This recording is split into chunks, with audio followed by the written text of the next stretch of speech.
Hello students, welcome to your YouTube channel RG lecturer. आइए हम आज आपको नरेशन के बारे में बताते हैं। नरेशन क्या होता है? इंग्लिश ग्रामर में एक आपको चैप्टर मिलेगा नरेशन। नरेशन मीन्स होता है कथन। कथन मतलब वक्ता, स्पीकर या रिपोर्टर की द्वारा कही गई बातों को क्या कहते हैं? कथन कहते हैं। इसके अनुसार कथन क्या होंगे? दो प्रकार के होते हैं, डायरेक्ट और इनडायरेक्ट। जैसे स्पीकर क्या कहता है उसको आप जो कहेंगे श्रोता होता है वक्ता। ये वक्ता द्वारा कही गई बातों को हूबहू ज्यों कहते हैं वही कह देना क्या है? डायरेक्ट नरेशन है। और उसी को अपनी भाषा में बदल करके कहना ये क्या है? इनडायरेक्ट नरेशन है। आइए हम आप सर्वप्रथम आपको दिखाते हैं नरेशन।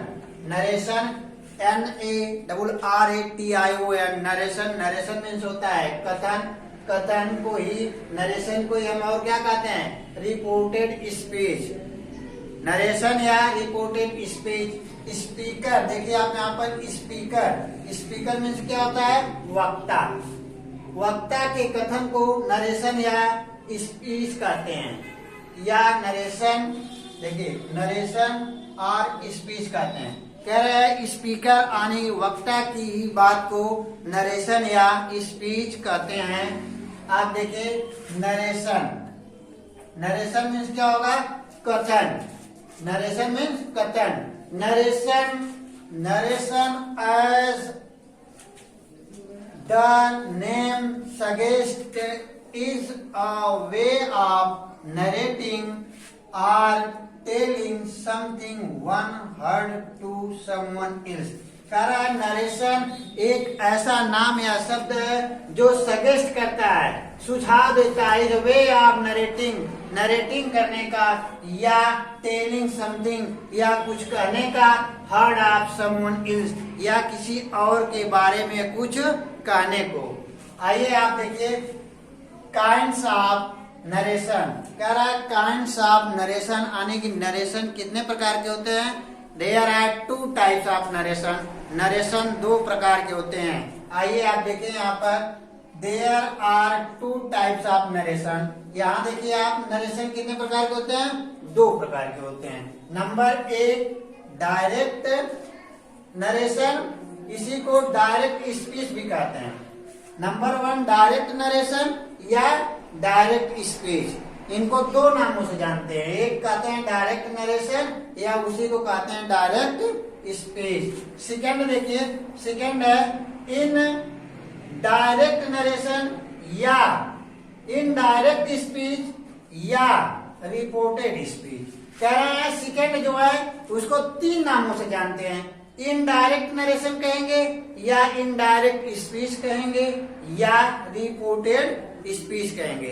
अर्थात नरेशन टू टाइप्स होते हैं, डायरेक्ट नरेशन और इनडायरेक्ट नरेशन। आप देखिए नोट, देखिए नोट दे मतलब ध्यान दीजिए, इम्पोर्टेंट। जब कोई कहता है नोट मतलब इसका मतलब ध्यान दीजिए, ध्यान देने योग्य बात होती है, इम्पोर्टेंट होता है तब उसको कहते हैं। देखिए इनडायरेक्ट नरेशन कह रहा है इनडायरेक्ट नरेशन में वक्ता रिपोर्टर के कथन का आशय नहीं बदलता है। देखिए कथन का आशय नहीं बदलता है, केवल कथन का तरीका बदल जाता है। इनके कहने का टेंशन है कि इनडायरेक्ट नरेशन में क्या है कि वक्ता रिपोर्टर के कथन का आशय नहीं बदलता है, बस मात्र बदल जाता है तो उसके कथन का तरीका, मतलब रिपोर्टर कैसे कह रहा है वो तरीका बदल जाता है, उसके आशय में कोई परिवर्तन नहीं होता है। आइए आप देखिए यहाँ पर आइए नरेशन में आने वाले प्रमुख शब्द, वर्ड्स। नरेशन में कुछ शब्द हैं जो आते हैं, उसके बारे में जानना अति आवश्यक है। यदि आप उसके बारे में ना समझ पाए तो आपको नरेशन समझने में बहुत परेशानी, मुश्किल होगा। तो आइए मैं उन वर्डों को बताता हूँ, आपको समझना है। सर्वप्रथम आप देखिए नंबर एक है रिपोर्टर। रिपोर्टर क्या होता है? रिपोर्टर स्पीकर, वक्ता को ही क्या कहते हैं? रिपोर्टर कहते हैं। रिपोर्टर क्या कहते हैं? स्पीकर, वक्ता को ही क्या कहते हैं? रिपोर्टर कहते हैं। सेकंड देखिए रिपोर्टिंग वर्ब। रिपोर्टिंग वर्ब क्या होते हैं? वक्ता, वक्ता जिस वर्ब का प्रयोग करता है उसे क्या कहते हैं? रिपोर्टिंग वर्ब कहते हैं। कहने का मतलब है नरेशन में वक्ता, नरेशन में रिपोर्टिंग वर्ब में वक्ता जिस वर्ब का प्रयोग करता है उसे ही क्या कहते हैं? रिपोर्टिंग वर्ब कहते हैं। थर्ड देखिए, रिपोर्टेड स्पीच। कह रहे हैं reported speech, reported speech inverted comma, inverted comma का सिंबल आप देखिए ऐसे होता है, हाँ देखिए ऐसे होता है, फिर इसके अंदर कुछ लिखा रहता है, फिर ऐसे, इसको क्या कहते हैं? Inverted comma. यानी कि रिपोर्टेड स्पीच उसको कहते हैं जो इन्वर्टेड कामा के भीतर वाला वाक्य होता है उसको रिपोर्टिंग स्पीच कहते हैं। इसके बाद फोर्थ देखिए, reported of no, verb of reported speech, verb of reported speech inverted commas, inverted commas, inverted comma देखिए ऐसे होता है के अंदर वाक्य की वर्ब को कह रहे हैं। वर्ब ऑफ रिपोर्टेड स्पीच उसको कहते हैं जो इन्वर्टेड कामा के अंदर वाक्य की वर्ब होती है उसको क्या कहते हैं? Verb of reported speech. Verb of reported speech के अंदर की वाक्य वर्ब को कहते हैं क्या? वर्ब ऑफ रिपोर्टेड स्पीच, या इसे रिपोर्टेड स्पीच के नाम से भी जानते हैं। आइए एग्जाम्पल के थ्रू आपको समझाते हैं। आइए हम आपको एग्जाम्पल के थ्रू समझाते हैं। देखिए एग्जाम्पल देखिए, she said to me I am going to Jaipur. जैसे ये सेंटेंस है she said to me I am going to Jaipur, sentence है आपका she said to me I am going to Jaipur. इसमें आप देखिए सर्वप्रथम क्या है? सी देखिए यहाँ पर सी, इसमें क्या है? रिपोर्टर है, इसमें रिपोर्टर क्या है? सी है, सी अर्थात क्या है? सब्जेक्ट है। यहाँ का सब्जेक्ट क्या है? रिपोर्टर है। क्या है? रिपोर्टर। सब्जेक्ट क्या है? सी।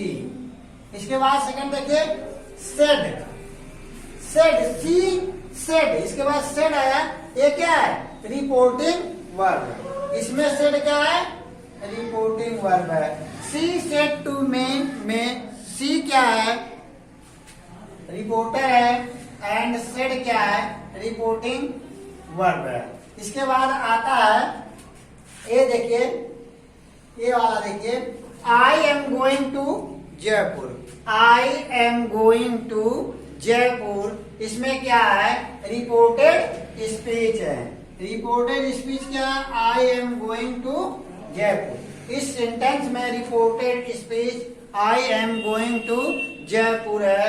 अगला देखिए आप, verb of reported speech, verb of reported speech इसमें क्या है? देखिए एम गोइंग, एम गोइंग क्या है? वर्ब ऑफ रिपोर्टेड स्पीच या रिपोर्टेड स्पीच है। इंपॉर्टेंट है, देखिए नोट है नंबर 1, नंबर 1 नोट देखिए, रिपोर्टेड स्पीच हमेशा कैपिटल लेटर्स जैसे ABC ऐसे ही कैपिटल लेटरों से क्या होता है? शुरू होता है। इनके कहने का सेंस है कि रिपोर्टेड स्पीच हमेशा कैपिटल लेटर से ही स्टार्ट होती है, शुरू होती है। इसके बाद कह रहे हैं एवं, एवं इन्वर्टेड कामाज में बंद रहता है। कह रहे हैं इसमें हमेशा रिपोर्टेड स्पीच कैपिटल लेटर से शुरू होता है और इन्वर्टेड कामा में क्या होता है? बंद होता है। इसके बाद सेकंड देखिए, डायरेक्ट से इनडायरेक्ट, कह रहे हैं डायरेक्ट स्पीच से इनडायरेक्ट स्पीच में बदलने पर, कह रहे हैं जब वाक्य, जब सेंटेंस डायरेक्ट में हो और उसको इनडायरेक्ट में चेंज करेंगे, बदलेंगे, तब इन्वर्टेड कामाज, इन्वर्टेड कामाज देखिए, इन्वर्टेड कामा ये सिंबल है, इसको क्या कहते हैं? हटा दिए जाते हैं। इनके कहने का सेंस है कि जब डायरेक्ट नरेशन से इनडायरेक्ट नरेशन में बदलेंगे तो इन्वर्टेड कामा को क्या करेंगे? हटा देंगे, वहां बदलने पर जो उपयुक्त कंजक्शन है, वहां जो नियम है उसको, जैसे दैट, इफ, वेदर लगा करके उसको क्या करते हैं, हटा देते हैं। Thank you, have a nice day.